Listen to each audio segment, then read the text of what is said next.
how could this dog training business we hired and trusted to help our little rescue dog Sandy kill him without so much as a phone call to us, and then do everything in their power to cover it up? We paid $4,300 for the training and rehabilitation of our rescue dog Sandy to a company that has refused to even cooperate with the Better Business Bureau. Shelter Dog to Dream Dog owners have refused to provide us with a copy of our contract, receipts for our payments, Sandy's vet records, a refund, or even our dog's crate. This is a story of our journey to find the truth.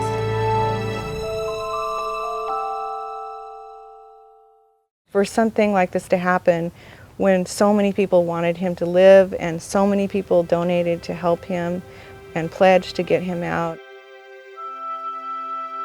My foster sent me the photo and said that she would like to help us rescue this dog. And he was 8 months old.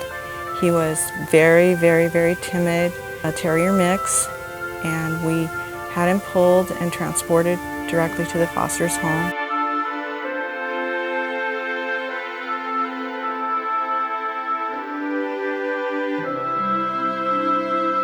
We knew he was a fear biter and he was very traumatized by his stay in the shelter. And we thought, well, we should do something more for this dog. One of our great volunteers had heard about a company in El Cajon, Shelter Dogs to Dream Dogs, and we thought, well, this would be perfect for Sandy. He's a shelter dog and he's got really some issues that maybe were more than we could handle. So we checked into having him cared for by Cate, who runs it. The first week was $1,000, and then it was $800 for each week thereafter.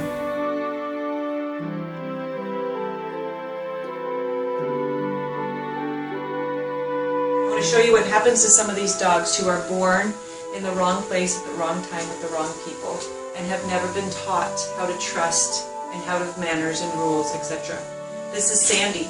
Sandy has come to me for rehab, and Sandy is a very bad case of a very, very sad dog.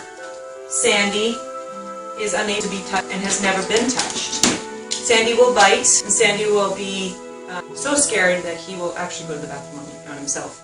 I've had Sandy now for more than 24 hours, and I've gotten him this close, and I was able to put a chain on him. He needs a chain because he will bite through a leash. If Sandy is asked to be touched, Sandy will bite. Of course, I use some gloves because I don't want to be bitten, but we're working slowly, but I just wanted to show you exactly how Sandy is. This is what happens if you don't bring up your puppy properly. Thank you. You're a good boy. Come here.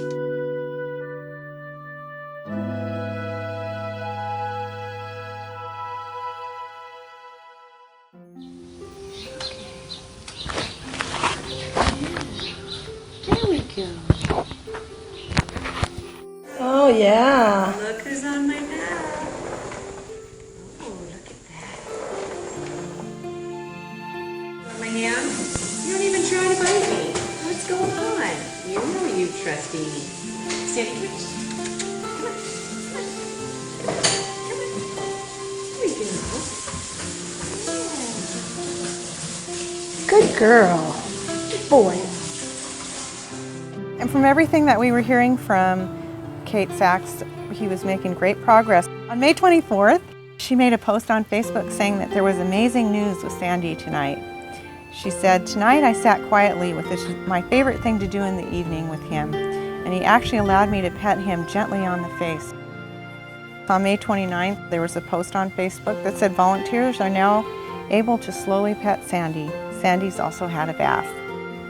When he got nervous, he would bite the leash gently, and again I would say no, and he would actually stop. We are making such great steps forward. I hope today's progress will make everyone smile as much as it has made Sandy and myself smile. Good. Good boy. Sandy, come out. Look at that. He used to come out like his hair's on fire. Good boy. Okay, Sandy, go back in. Go on.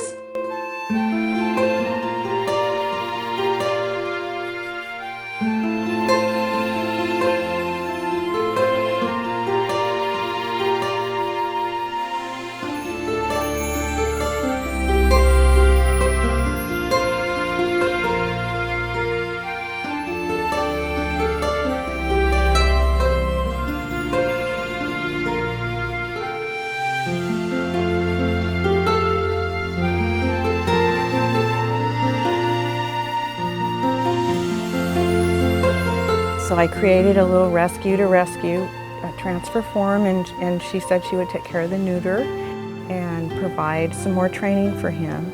And that was on Monday, June 15th. And on Friday afternoon, we received a text message that she had euthanized him.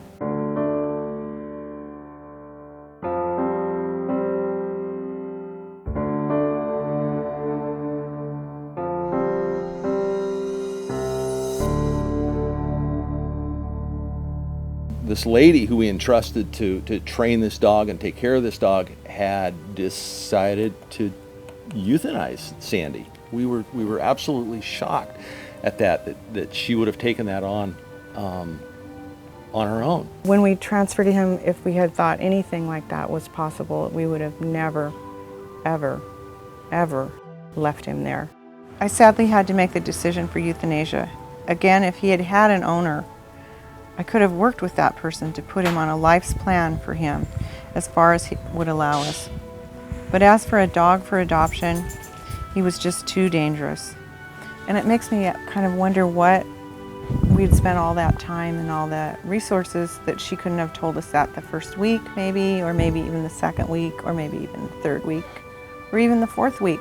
She went ahead, she took our donations for his care and training, and then when that ran out, it seems like 4 days later, she just euthanized him. I just wanted to share a couple of the comments that were sent to us as her reasoning for euthanizing Sandy. She says, Sandy just hated being alive. It was a decision I made, and I stick by it. I wish Sandy had a home so I could have continued to work with his parents, but he didn't. Sandy was one sad, mixed-up boy, but I was in it till the end. He was a boy who would attack and bite himself, even if a twig fell on his backside. Sandy had an accident that was unfixable due to his issues. There was nothing anybody could do after he hurt his leg. Vets turned him away because he was unaltered, unvaccinated, and finally had a leg that was unfixable.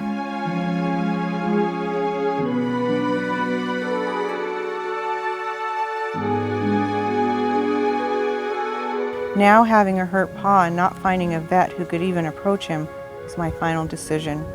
The real question now is, are we helping Sandy for himself or for the humans? He truly does not want to love us back. Sandy just hated being alive.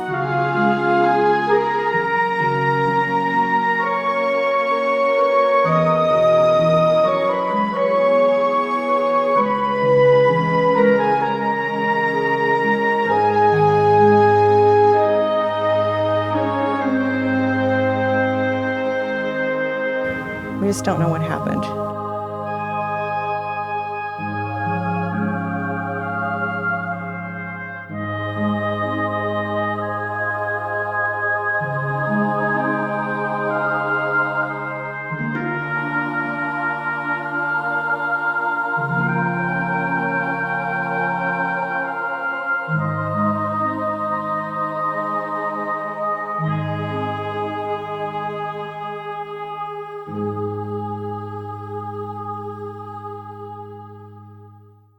She, on her website, is actively soliciting donations.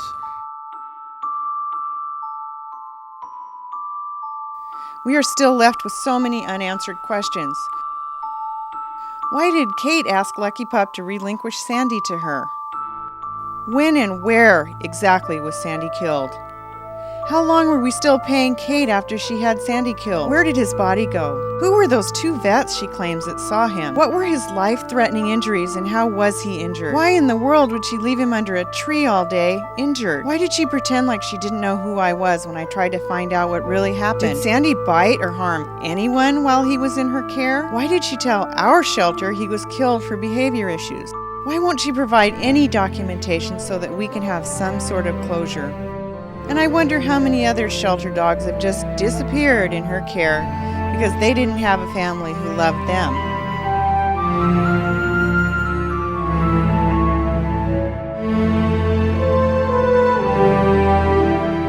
We always say when we rescue a dog, we never want them to have another bad day.